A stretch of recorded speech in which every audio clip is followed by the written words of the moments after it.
Lembrando que sábado estaremos em Arco-Íris e na outro sábado, se Deus permitir, vamos estar em Rancharia, né? Os irmãos nos aguardem mais um pouquinho, né? Devido aos irmãos lá de Arco-Íris, eles não têm uma benção como Elias lá, para estar todo sábado lá, né? Eles só tem lá de 15, de 20 em um dia, né? E então nós vamos socorrer eles lá primeiros, depois nós vamos estar lá com os irmãos em companheirismo, né? Eu quero agradecer ao irmão Elias pessoalmente, né?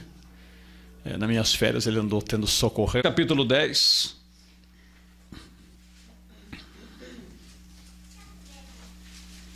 Nós vamos meditar um pouquinho nesta noite sobre prudência, em ser prudente. É uma coisa muito boa para a nossa caminhada espiritual, né? Deus abençoe os irmãos de Caiabu, os irmãos de Rancharia, de Prudente, né? Todos que vieram, os daqui, né? Sejam bem-vindos. E Arco-Íris é bem ali, 7 e poucos quilômetros, né? Aqueles que, mas não vão desfalcar a Rancharia, né? A não ser que Deus mover e for o principal da sinagoga com todo mundo, né? Aí é outra coisa, né? Mateus capítulo 10, versos 16 e 17. Eis que vos envio como ovelhas ao meio de lobos. Portanto, sede prudentes como as serpentes e simples como as pombas. Acautelai-vos, porém, dos homens, porque eles vos entregarão aos sinédrios e vos açoitarão nas suas sinagogas. Que Deus abençoe nossa meditação. Podem se assentar, né?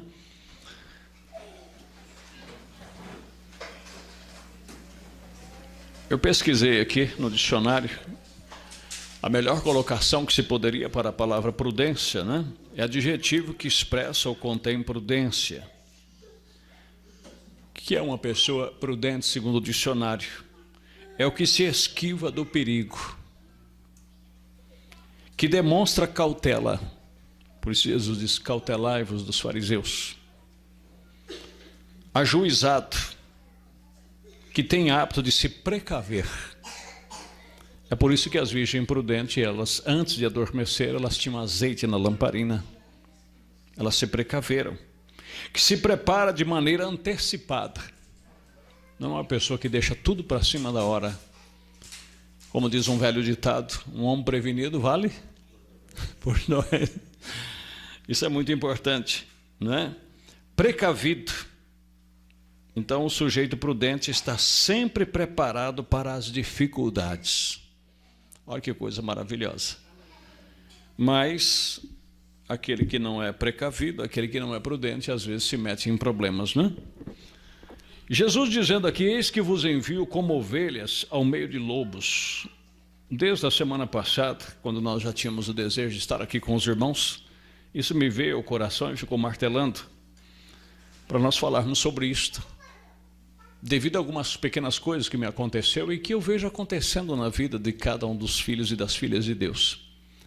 Tem coisas que nós dizemos assim, né? Ah, mas por que Deus não me livrou? Ah, porque Deus não me ajudou? Ah, porque Deus não agiu? Ah, porque Deus permitiu? Quando na verdade Ele já tinha te avisado, né? Irmãos, nós não podemos responsabilizar a Deus por todas as coisas, né? Não pense você que Deus vai ficar a vida inteira como eu e você, pegando na mão do filhinho para lá e para cá. Chega uma hora que você vai ter que deixar ele andar. E a única coisa que Deus faz, Deus nos adverte. Você vê que ele ficou 3 anos e meio testando, treinando esses 12 apóstolos. Ele não preocupou com a multidão. Durante os 3 anos e meio, a atenção dele estava voltada para estes 12 homens. E ele já sabia que dos 12 só restaria um, porque ele sabia que um teria que cumprir aquele papel de o entregá-lo.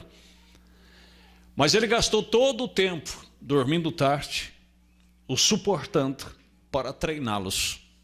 E depois que ele o treinou, né, ele disse a eles: vocês vão a Jerusalém, espera lá até que do alto sejais revestido do poder. Agora, mesmo assim, tendo o Espírito Santo, tendo o poder, eles precisavam de prudência, de ser prudente, de ser cautelosos, de ser precavidos. E às vezes tem coisa que nos acontece e nós ficamos pensando, mas por que aconteceu? Se você for observar, prejuízos. Quantas pessoas não perdem a vida ou ficam paraplégico por causa de imprudência? Ele sabe que o pneu já passou da hora de trocar aquele pneu do seu carro, mas ele fica ali guardando dinheiro. Ele fica ali se encolhendo, ou vai lá no borracheiro, manda arriscar ele para enganar a polícia, e ele não sabe que a própria vida dele está em risco, que aquele pneu pode estourar a qualquer hora. Isso tudo é imprudência.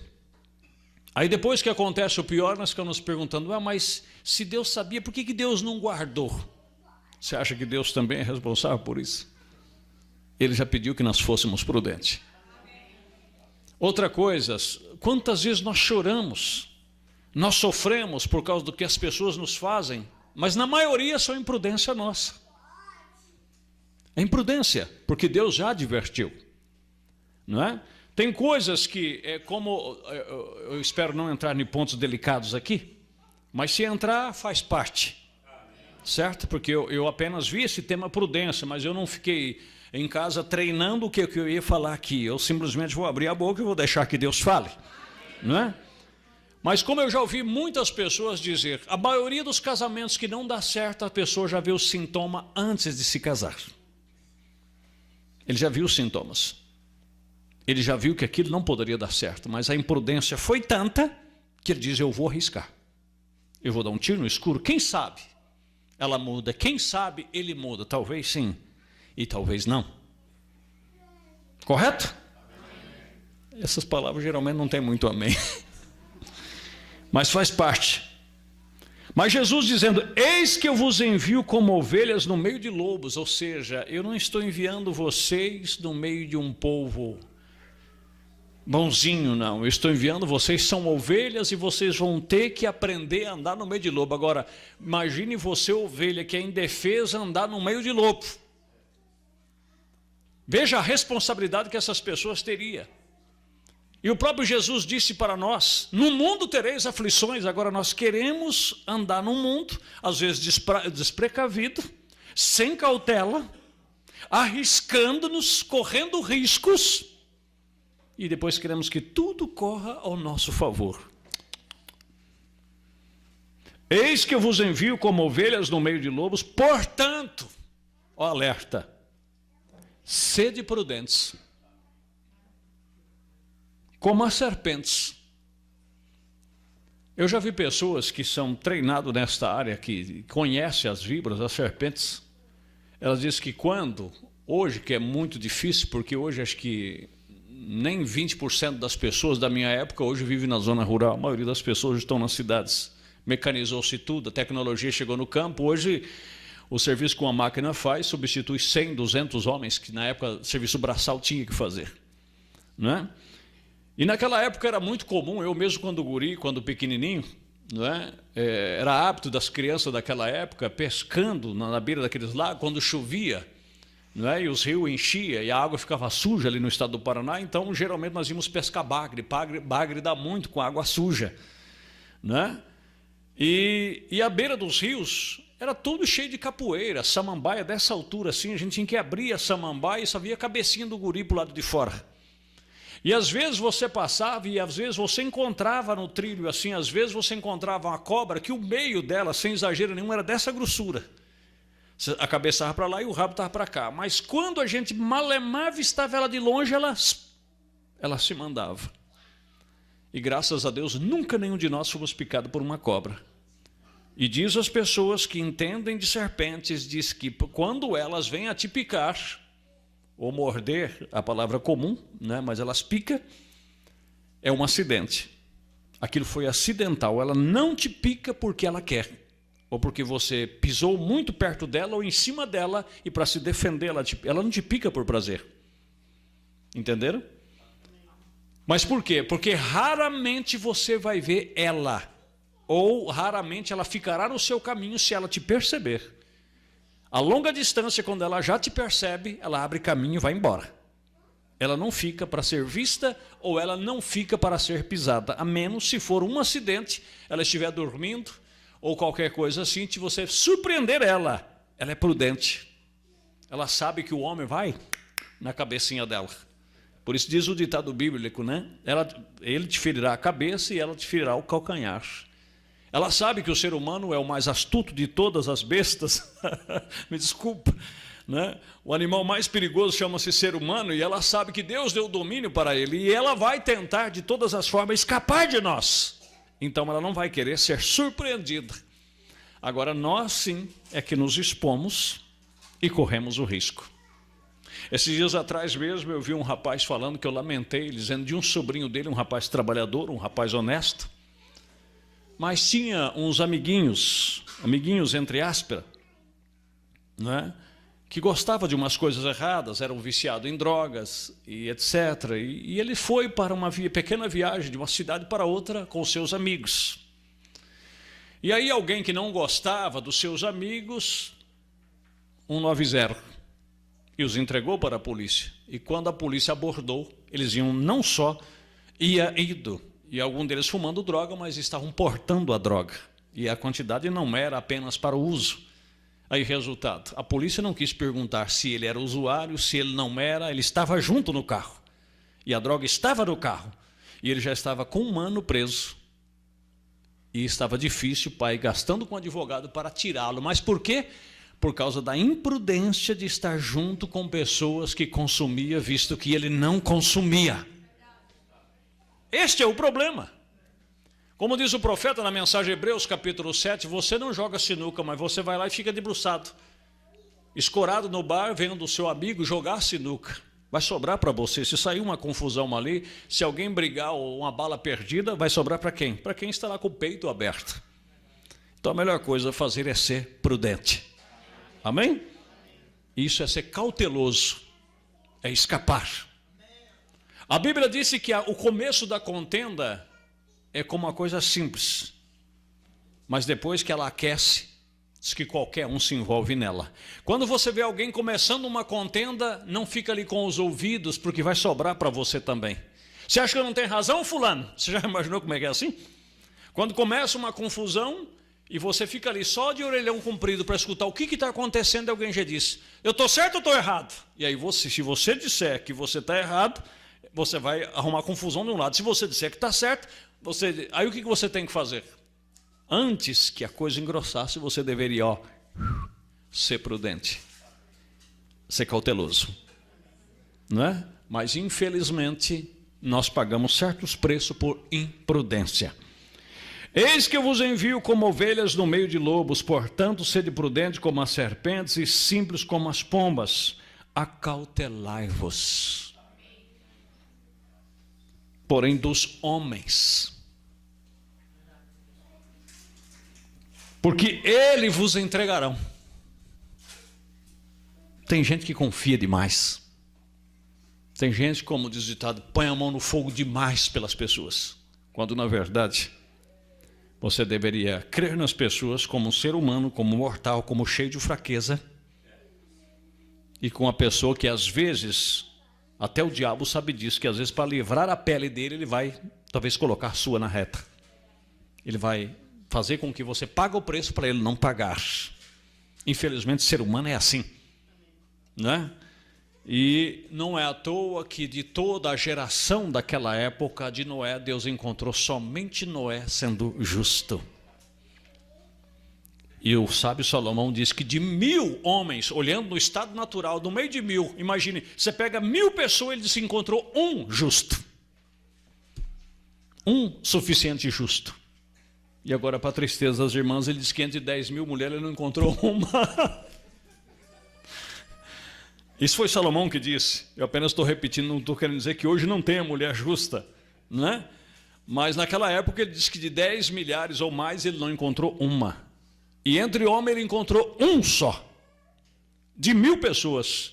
E Jesus disse, tenha cautela com os homens. Mas às vezes nós não temos essa cautela. Pelo contrário, fulano de tal no serviço é o nosso amigo, não sei quem é nosso amigo, não sei quem é nosso amigo, contamos problema familiar para ele, contamos problema de casa para ele, contamos problema disso, não, ele é meu amigo, não, ele é meu amigo. Amigo? Aí você diz, mas o que o senhor está pregando? Inimizade, pastor? Não é que eu estou pregando inimizade. Amigo é amigo. A sua vida é a sua vida. Tudo tem um limite. Tudo tem o seu lugar. Mas tem coisas que você só pode confiar a Deus e a ninguém mais.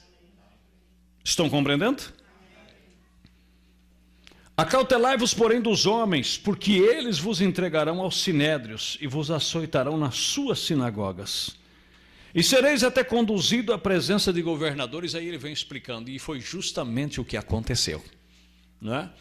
E hoje não é diferente. Nós estamos também vivendo num mundo complicado, onde a prudência é uma coisa muito importante, certo? Eu quero pegar apenas aqui um tópico do que diz o mensageiro com relação a isto. Aqui na mensagem Dores de Parte 49. Não pode haver uma lei lá que diz que você pode avançar este semáforo e a outra que diz que você não pode avançá-lo. Ele falando da lei do trânsito. Não existem duas leis no trânsito. Está vermelho, uma lei diz avança e a outra lei diz não avança.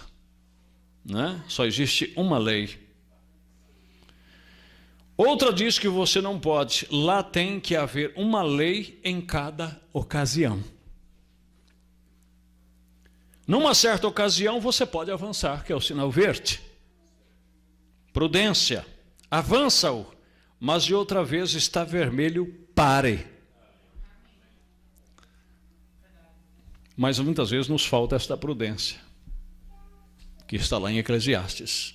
Há tempo para juntar e há tempo para espalhar. Há tempo para dar vida e há tempo para tirar a vida, se tratando de plantas, etc, etc.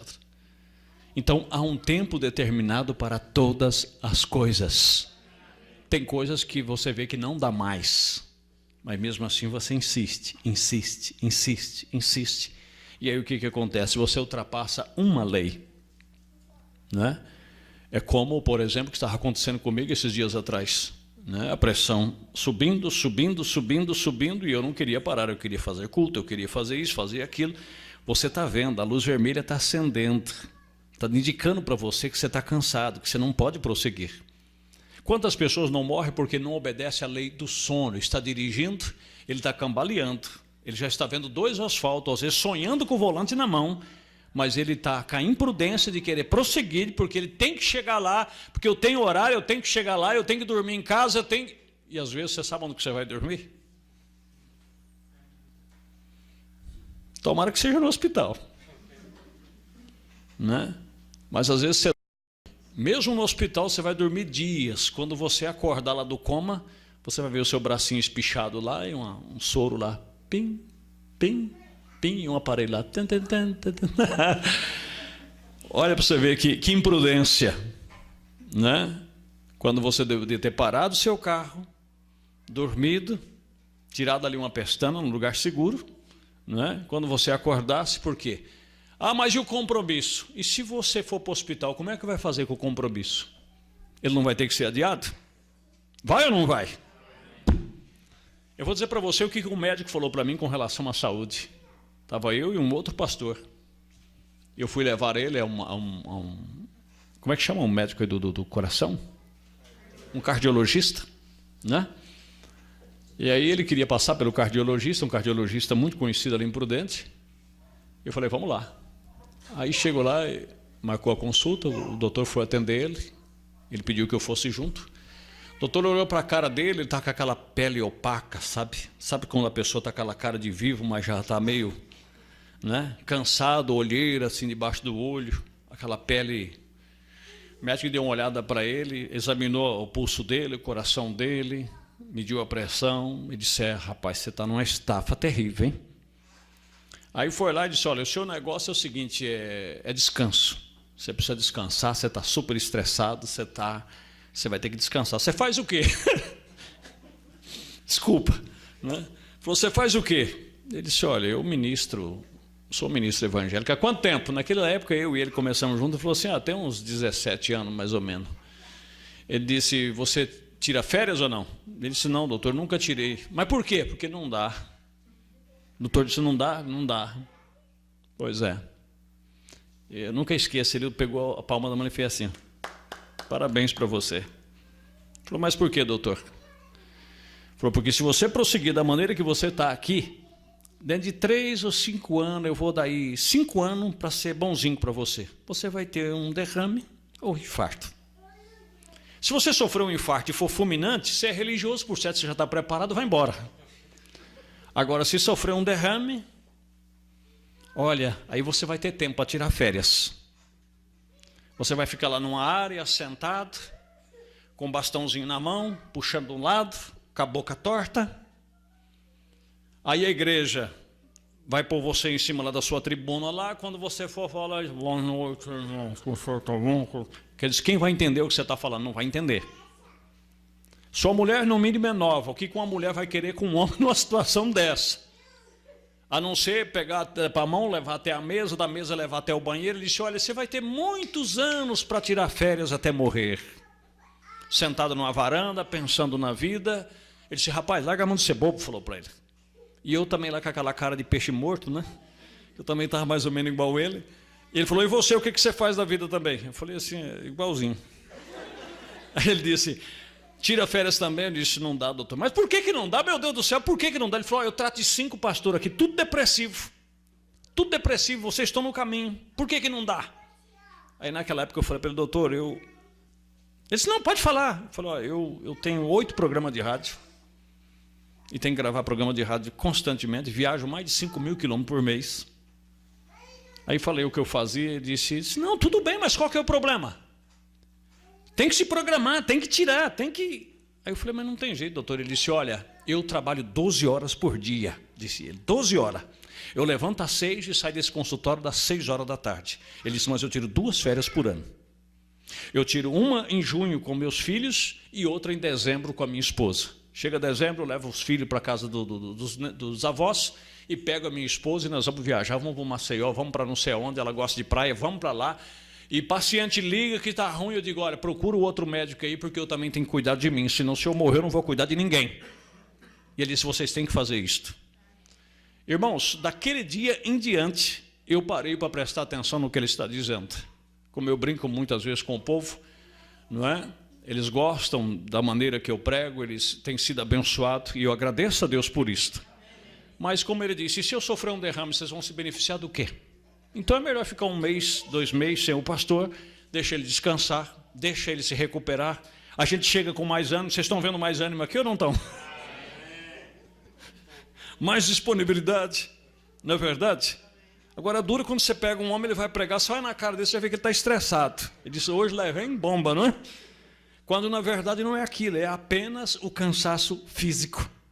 Não é? É aquilo. E outra coisa, o próprio Deus, ele trabalhou 6 dias, Deus é Deus, mas no 7º ele é prudência. Você não vai conseguir resolver o problema do mundo, você não vai conseguir resolver todas as coisas, você tem que se descansar. Isso é prudência. Seu corpo precisa disso, você precisa disto, a tua esposa precisa disso, teu marido precisa disso, teus filhos precisam disto.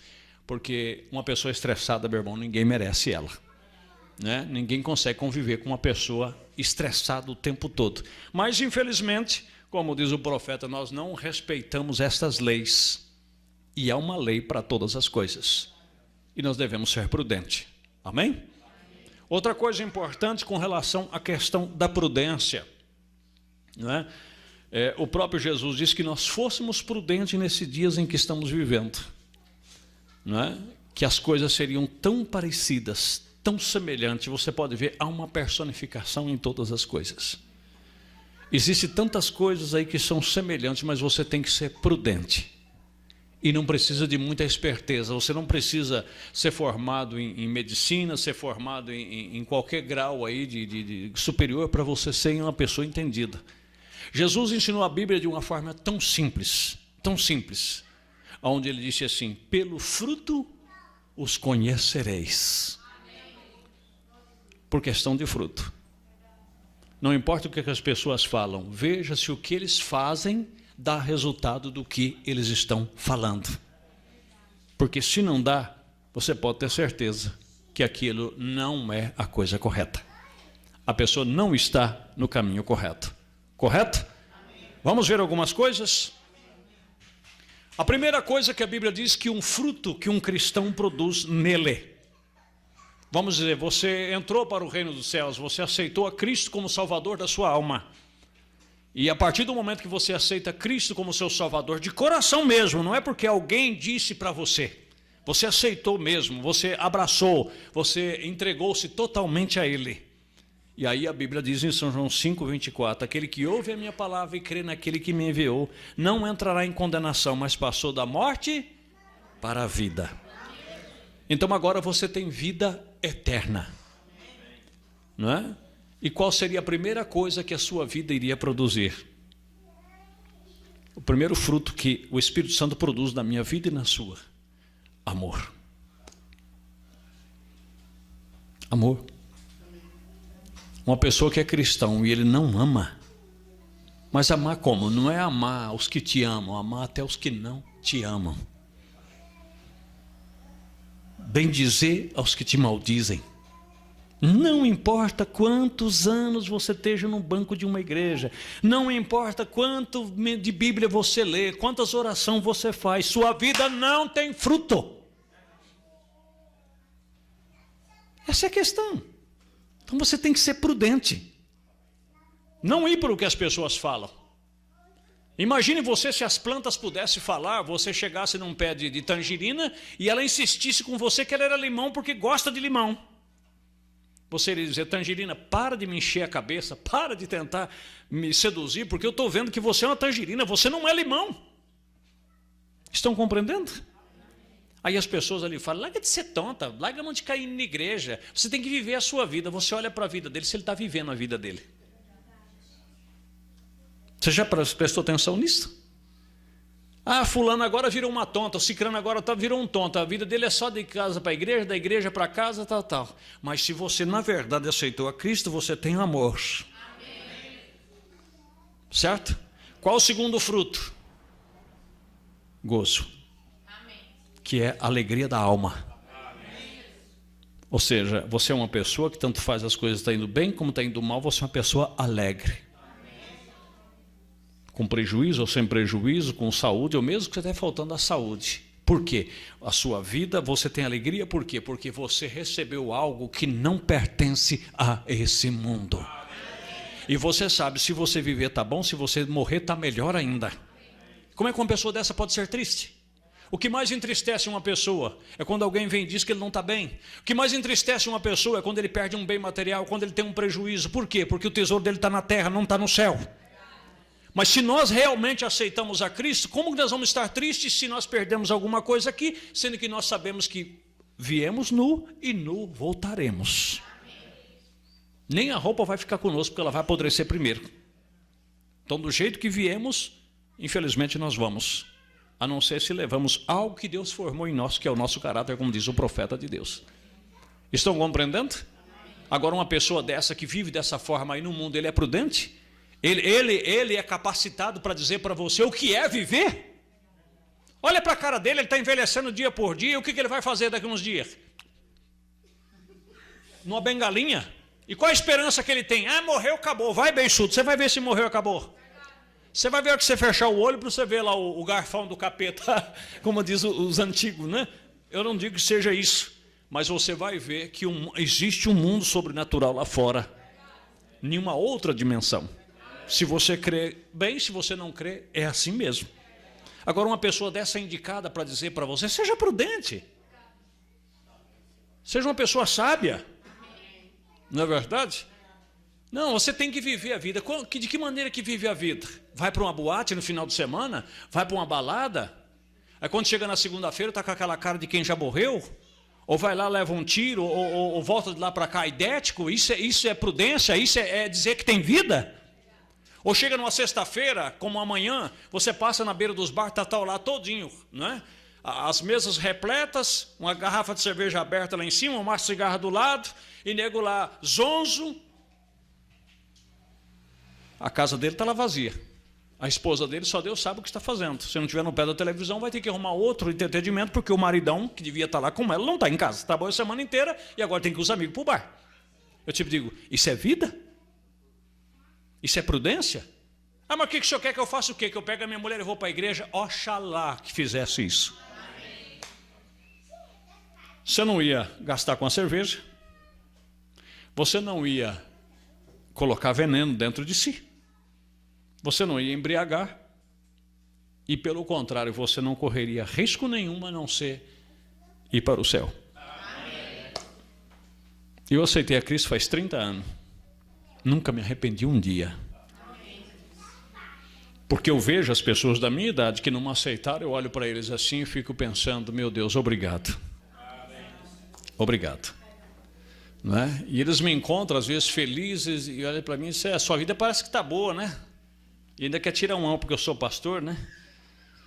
Você é pastor também, porque a coisa está boa, né? Eu disse, se você calçasse minha botina, você ia ver o que é ser pastor. Você sabe por que a coisa está boa? Porque Deus está aqui dentro. Então você examina, tem amor, tem alegria e outra coisa, paz. Esse é o terceiro fruto que vem, a paz. Não a paz do jeito que o mundo a dá. Tá aí, tanto faz o Brasil ser campeão ou deixar de ser campeão na Copa. Você não vai perder a sua paz, você não vai subir sua pressão. Você não vai jogar travesseiro na televisão, você não vai gritar, você não vai chorar, nem espernear, nem correr pelo corredor da casa, porque você sabe que aquele é momentâneo, daqui a um mês ninguém nem lembra mais que existiu Copa. É ou não é verdade? Se o Corinthians ganhou, deixou de ganhar, para você tanto faz, tanto fez. Você tem coisa mais importante para se preocupar. Não é verdade? Se você está no emprego, está bom. Se você perdeu o emprego, está bom, está bem do mesmo jeito, porque você sabe que Deus proverá todas as coisas. É só você ser prudente para com Deus e deixar Deus fazer o restante. É ou não é verdade? Agora vamos falar um pouquinho, só para nós encerrar, porque essa prudência aqui veio longe. Outra coisa importante. Deus te abençoou, te deu dinheiro no bolso, agora seja prudente. Porque a Bíblia diz assim, que embora haja fartura de mantimento na lavoura do pobre, mas a falta de prudência, a falta de cautela, a falta de juízo lhe faz padecer necessidade. Porque tem pessoa que é o seguinte, se ele ganhar 1.000 hoje, ele gasta todos os 1.000 hoje. Vocês lembram esses dias atrás, quando o Brasil estava naquela coisa de construir, de construção para cá e construção para lá, a pedreirada estava rindo aqui, a boca estava aqui, ó. Você tinha que esperar pedreiro, né, meu Elias? Meses. Você tinha que esperar um pedreiro para poder fazer um serviço. E outra coisa, ele olhava para você assim e disse, é tanto. Não sei nem como você chorar aí, porque antes de você chorar, ele já falava assim, ó, só que eu já estou te avisando, só o mês que vem que vai dar para mim começar. Você vai falar o que mais? Né? E Deus me é testemunha que eu falei, gente, aproveita. Aproveita, porque isso aí não vai continuar muito tempo. Aproveita. Né? Mas, eu vou te falar a verdade, o que é de pedreiro que bateu de ricão por aí afora? Agora, como diz o ditado comum, a teta secou. Né? E a coisa, quem tinha já um bom encaminhamento, boa clientela, persiste. Mas aquele que ficava aventurando para lá e para cá, agora ele está vendo a necessidade. Irmãos, Deus ama pessoas prudentes. Eu vou citar só um exemplo bíblico para depois nós encerrarmos. Tá? Por que você acha que Deus mandou José lá para o Egito? Porque ele era um homem prudente. Ele era um homem cauteloso. Estão compreendendo? Ele media as coisas com cautela, ele era prudente. Ele se precavia. Porque ele sabia que não eram os seus irmãos que tinham vendido ele para o Egito, mas era Deus que tinha mandado ele para lá. Quando ele começou a ver as coisas começar a acontecer, ele disse, olha, peraí, esse negócio está estranho. Primeiro porque ele cria num Deus. E se você crê em Deus, você está procurando fazer tudo o que você sabe que é correto e que se deve fazer. E se alguma coisa está dando errado, não desespera não. Tenha cautela. E diga, Deus tem que estar nisso. Porque não é isso que eu escolhi. Não era isso que eu queria. E por que as coisas estão indo desse jeito? E José viu dessa forma. E ele prosseguiu alegre, feliz e servindo a Deus da mesma forma. Mas quando ele chegou na presença de Faraó, que ele interpretou o sonho de Faraó, ali tinha mago, ali tinha pessoas sábias, ali tinha cientista. E olha que havia homens naquela época que no mundo hoje não tem. Aí você diz, mas com tanta tecnologia, pastor Paulo? Sim, com tanta tecnologia, hoje o cientista de hoje não chega ao que era o cientista de lá. Só para comprovar isso, manda eles construir uma pirâmide daquela lá. Eles não sabem nem como foi construída, quanto mais construir. Não sabe nem como foi construída, quanto menos construir uma pirâmide daquela. Não existe guindaste no mundo que consegue levantar uma pedra naquela altura, daquela espessura, daquele peso. Não existe, não existe. E como é que eles fizeram? Então, aquela civilização, existiam homens, existiam estudiosos, homens entendidos, que hoje ainda não existe pessoas, pode ser em outras áreas, mas na área deles não tinha, certo? E ali havia homens de todas essas espécies diante de Faraó, e quando Faraó, José interpretou o sonho de Faraó, José simplesmente disse para ele assim: eu quero dar um conselho ao senhor, meu rei. Ele disse: sim, pode falar. Ele disse que o senhor pegue um homem prudente, um homem sábio, um homem entendido, e nesses 7 anos de fartura, o senhor armazena e estoca tudo o que puder. Porque haverá, depois desses 7 anos de fartura, 7 anos de fome que quem não se precaver não vai conseguir sobreviver. Porque esses 7 anos de seca que vai vir, vai comer toda a fartura que veio nesses outros 7 anos. Então eu aconselho que o rei faça isso. O rei falou assim: você vai fazer isso. Porque aonde nós iríamos encontrar alguém com tanta sabedoria e com tanta prudência? E aí pediu que raspasse ele, que era o costume dos egípcios, tiraram a barba, raparam o cabelo dele, tudinho, colocaram ele com vestes reais e disse: olha, você só perde para mim no trono, mas fora disso, onde você passar, todo mundo vai ter que ajoelhar. Você é o governador do Egito. E o que José fez? Irmãos, José comprou o Egito inteirinho para Faraó, através da sabedoria que Deus lhe deu. Ele armazenou, mandou construir armazém que podia, e tudo que colhia eles iam comprando dos lavradores e enchendo, estocando. E aí quando pensa que não, os anos de fome foi chegando, e as pessoas já não tinham mais dinheiro para comprar. Ele disse: não aceitamos sua terra, dá o título da sua terra. E Faraó dominou o Egito em todos os aspectos. As terras vizinhas, também a fome aboliu lá, mas sabiam que no Egito tinha comida. Por que no Egito tinha comida? Porque tinha um homem prudente lá.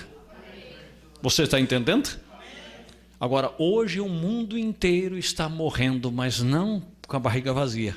A Bíblia diz que haveria uma fome, não de pão e nem de água, e de sede, e nem de pão e nem de água, mas de ouvir-se a verdadeira palavra de Deus. Agora, o que é que vamos fazer? Tem que haver prudência. E qual que é essa prudência? Não é ir pelo que os outros falam, é ter cautela. Eu não conheço todos aqui, eu não sei quem frequenta constantemente, quem não frequenta, mas se você está aqui pela primeira vez ou por poucas vezes, eu quero dizer para você, você poderia dizer assim: pastor, o senhor fala bonito, mas quem me garante que isso aí é isso? Examine os frutos. Entrega a tua vida ao Senhor e começa a servir Ele. Não seja um crente a mais, não seja um membro de igreja a mais, mas começa a pôr Deus em prova na tua vida. Diga ao Senhor: então eu quero amor, eu quero alegria, eu quero paz para a minha vida. E não importa o que parente vai falar, o que amigo vai falar, você examine a sua vida, seja prudente, veja você e depois veja eles. Cumpra o que está na palavra, faça o que a palavra diz. Se você é uma mulher, na sua compostura, na sua veste, aí vão dizer para você: você está parecendo uma velha com esse cabelão, você está parecendo uma velha com esse roupão. Você vai lá no calçadão imprudente, senta naquele banco lá e eu quero que você veja uma velha de roupão e uma velha de cabelo comprido. Seja prudente. Senta lá no calçadão e fica lá plantado. Eu quero ver que você veja uma velha como essa moça está vestida. Se você encontrar uma, eu duvido. Ou como as irmãs aqui, qualquer uma está vestida. Eu quero que você veja uma velha lá de cabelo abaixo do pescoço e uma velha vestida compostamente. Então por que quem usa é velha? Pelo contrário, quem corta e quem... é aí que é velha, porque as velhas estão com o cabelinho tudo aqui. Então veja que imprudência. Veja que imprudência. Estão compreendendo? Veja como as mulheres hoje são iludidas. Eu não quero ferir as minhas irmãs visitantes que estão aqui. Talvez você não tenha esse conhecimento. Mas você acha que uma mulher, para ficar bonita, hoje o cabelo dela tem que estar claro, amanhã tem que estar preto, hoje tem que estar pintado, amanhã tem que estar não sei de que jeito, hoje tem que passar uma maquiagem de não sei de que jeito, amanhã... Você vê na época de casamento, eu não quero ferir nenhum sentimento, mas aquelas maquiagens pesadas de azul e aquele beiço vermelho que todo mundo está vendo. Cadê a prudência? Não está vendo que aquilo não tem nada de real naquilo ali? É só uma ilusão. Agora a pessoa, quando ele é, ele é. E outra coisa, há uma beleza além dessa beleza aqui. E você sabe qual que é a beleza? Toda vez que você olhar na pessoa, ele tem um semblante feliz, um semblante alegre. Você dá um bom dia para ele, antes de responder o bom dia, ele já tem um sorriso automático, porque ele tem paz. E o que é ter paz? Simplificando para você entender. Olha para mim, presta atenção. Se eu creio no que isso aqui disse, eu nasci no dia 11 de novembro de 1966. Quantos anos eu tenho? Se eu viver até novembro, vou completar 52 anos. Tá? Se Jesus tardar, daqui mais 52 anos, eu vou estar com 104 anos. É isso correto? Será que eu chego a 104 anos? E se eu chegar, de que maneira, de que estado eu vou estar chegando? É isso que a Bíblia pede para mim, prudência, para mim contar os meus dias com sabedoria. Se eu chegar mesmo aos 104 anos, olha, ainda que eu me cuide da melhor maneira possível, eu como só coisas naturais, eu posso fazer exercício físico e chegar a ser até um velhinho firminho, mas eu vou estar bem velho. Tá? Vou estar bem velho. Mesmo com 104 anos, eu posso me cuidar, posso estar com uma aparência de 70, mas já estou velho. Aí eu te pergunto, será que a minha vida aqui nessa terra seria apenas nascer, crescer, casar, ser pai, ser avô, conseguir construir uma casa, comprar uns pequenos lugarzinhos, uns benzinhos para deixar para os meus filhos, para eles ficar brigando aí porque você pegou mais do que eu fiquei com o meu prejuízo, porque se o pai tivesse vivo ele daria mais para você e deu mais, você que ficou com mais, porque herança só dá isso. Não é? Aí o que é ter prudência? É eu saber que os meus dias estão se indo. E que se eu não morrer de novo, de velho, eu não vou escapar. E essa Bíblia me prometeu em São João no capítulo 14, na casa de meu pai há muitas moradas. Se não fosse assim, eu não teria dito, vou vos preparar lugar.